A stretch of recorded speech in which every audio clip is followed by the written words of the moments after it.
today I wanted to talk about my thoughts about FastPass Plus now that I've used it in its entirety on our last trip this past November. And soon I will be booking our FastPasses for our upcoming trip in August. So it kind of got me thinking, what did I like about it? What didn't I like? And what will I do for our next trip? Now, if you saw my previous video, you saw that our park plan generally, almost always, is if there's a park that has morning extra magic hours, we will go to that park. In the afternoons, we go back to the hotel for a rest and a swim, and then in the evenings, we visit a different park that does not have evening extra magic hours. Reason being, the morning extra magic hours are not very crowded in our opinion, but then the evening extra magic hour park is pretty crowded in the beginning and it thins out a lot at the end, but we don't like to stay up very late because we like to get to the parks early in the morning. So we just skip that park and go to somewhere else. So that being said, my FastPass plan for this last trip was if there was a park that had morning extra magic hours, we'd visit that. And on that day, we would book our FastPasses for the evening park we would visit. Now, this did take a little bit more planning for us because we typically did not plan our evening parks in advance. We'd just kind of go wherever we felt like it. But overall, this worked very, very well, and I would absolutely do it again. Before FastPass Plus, when you used your Key to the World card and got a paper FastPass ticket, we would get them in the morning parks, but it really wasn't necessary because we found the parks, like I said, to be not very crowded. So it wasn't necessary. We were running back and forth to get FastPasses that we really didn't even need. So that was nice. We didn't worry about it in the mornings. And then the issue that we had before when we would go to a different park in the evening was all the FastPasses would be gone. So we didn't have a hope of getting one, or at least not a good one. So this was really nice that we could schedule those in advance. That I absolutely loved. The downside to that, however, is you can't get a fourth until you use all three. So if you're booking them later in the day, you're only going to get 3 a day. But we really didn't mind. If you go during a less crowded time of year, then it really shouldn't be a problem. Now on the days when, if we were to go to a park that did not have morning extra magic hours, we would book our FastPasses for the morning, and then we could book a fourth once we use the first 3, and so on and so forth.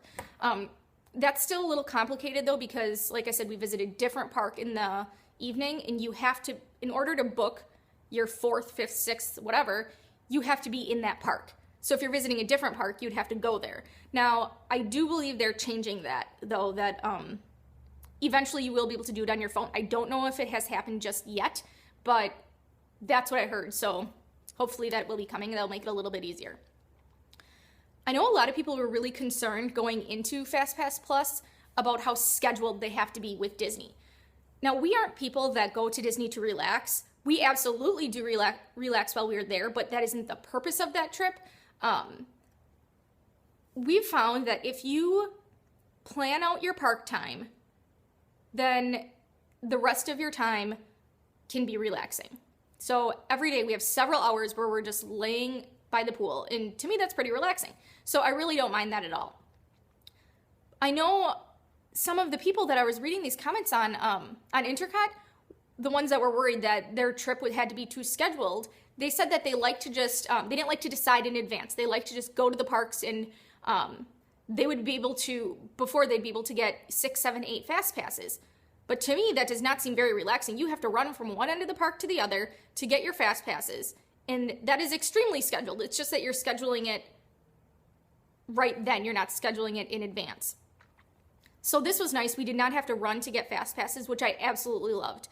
And kind of going on along the same lines of the FastPasses, I wanted to touch on the magic bands. I loved them.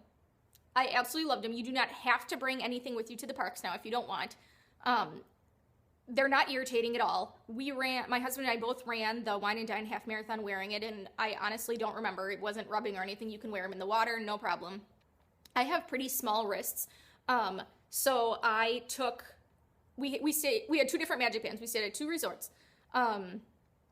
So for the first one, I believe I had left the magic band whole as you get it, and then for the second one, I took off the outer layer, which is kind of what you're supposed to do for kids or people with small wrists, and I absolutely would take it off again. It was I thought it was kind of bulky and difficult to put on when I left that outer gray part on, but once I took that off, it was much easier to get on by myself. I didn't have any issue with it falling off. I thought it seemed pretty secure. I don't think my husband did either. But overall, I really, really liked it. And it seems to be getting faster. I know initially the complaints were that they thought it took a really long time and people didn't get it, didn't really get how to use it. You know, you have to hold your magic band up to the post with the Mickey head on it and wait for the light to turn green. But it really didn't seem to take a long time. I really wasn't frustrated or irritated with people waiting in line and not getting it a whole lot. But I think as more time goes on, it's going to become second nature to people, and they'll automatically know what to do. The only time I was really kind of frustrated with having the magic band was to get into our room at the Wilderness Lodge. I don't know if it was, I don't remember having that issue when we stayed at Port Orleans, but at the Wilderness Lodge, it was kind of awkward with the door handle to hold it up and getting it to read, but it really wasn't a problem. And overall, we really, really liked it. So I hope you guys enjoyed this video, and I hope you will take into account some of my FastPass Plus tips. Thanks for watching, guys. Bye.